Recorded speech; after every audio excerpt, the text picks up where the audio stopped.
But Frederick was also the first vice president of the the Colored National Labor Union. You know, he was a trade unionist as well, a working class fighter. These omissions, oftentimes, of history are very, very deliberate because it would enable people to understand that certain institutions or forms of organization are not foreign to our national evolution. In fact, many blacks thought that it was white people that brought, you know, being trade unionists, you know, to black people in this country. I point this out as we talk about the development of nations. In Wilmington, North Carolina, people heard about the great Wilmington massacre in the late 1800s, where they wiped out the newspaper. They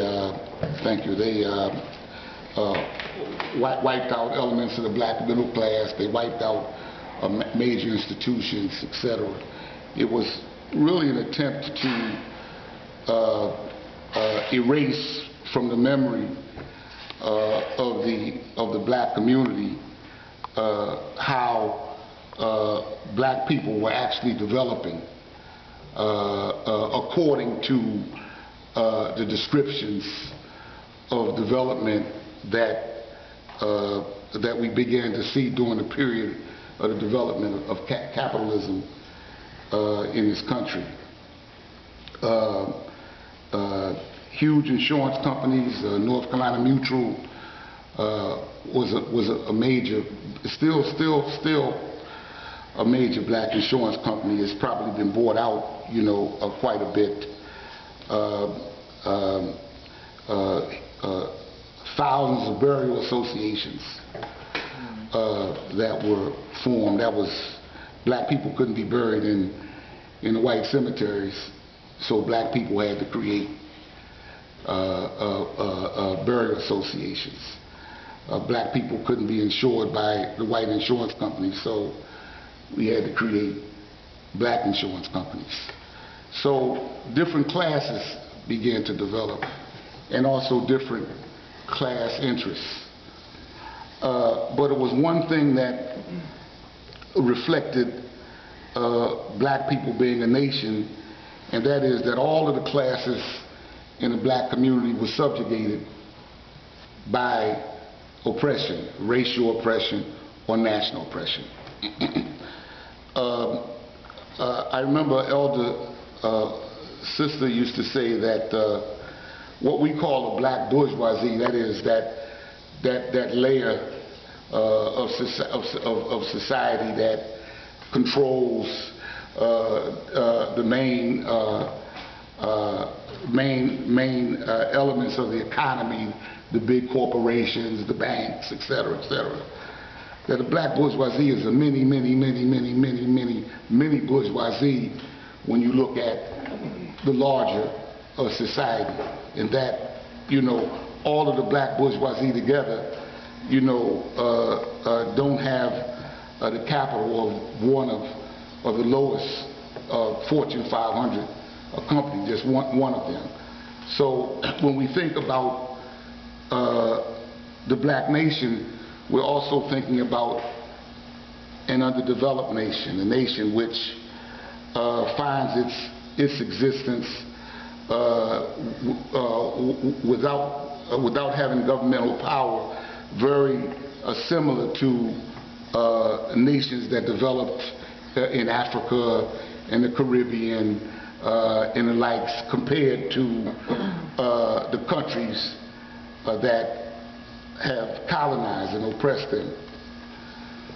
There was a tremendous book written by a brother's name is Walter Rodney. He was assassinated. He's from Guyana, and it was called How Europe Underdeveloped Africa. And in order to challenge this notion that somehow African people the societies were not as developed as Europe because they were not as educated, etc. He showed how slavery essentially took a tremendous labor force out of Africa, young labor force, and also many of the skills that existed in Africa that dealt with medicine and construction and the like, and took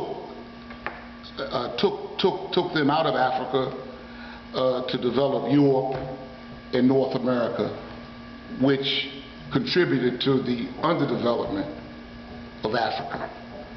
So you find even today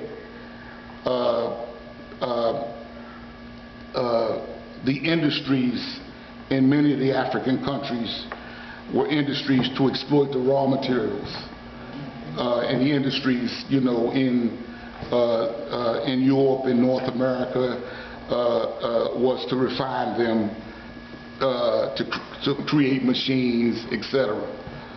So this relationship between development and underdevelopment exists, and it is a fundamental feature of the oppression of African American people in this country, fundamental to it. The system of women's oppression, or patriarchy, had a very special character on black women. One of the founders of the Black Workers for Justice, he's passed on now, he used to say that black women essentially freed white women, because black women took care of the babies, ironed and washed the clothes, and white women, you understand, were not restricted, for the most part, you understand, to that labor. And therefore, this experience of being kept in a home, held hostage in a home, was not the same experience for white women in the South, even for white working class women, because white working class women and men would even be able to pay somebody to work for maybe a day a week or 2 or 3 days a month, and maybe didn't have the wherewithal to have somebody to be there, you know, 24/7.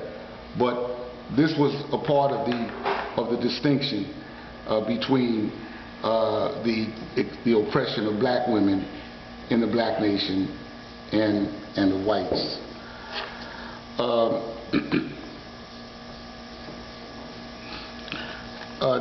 After Reconstruction, we started seeing that the amendments that were instituted during the Reconstruction period were the most democratic amendments of the Constitution. 13th, 14th, and 15th amendments. The fact that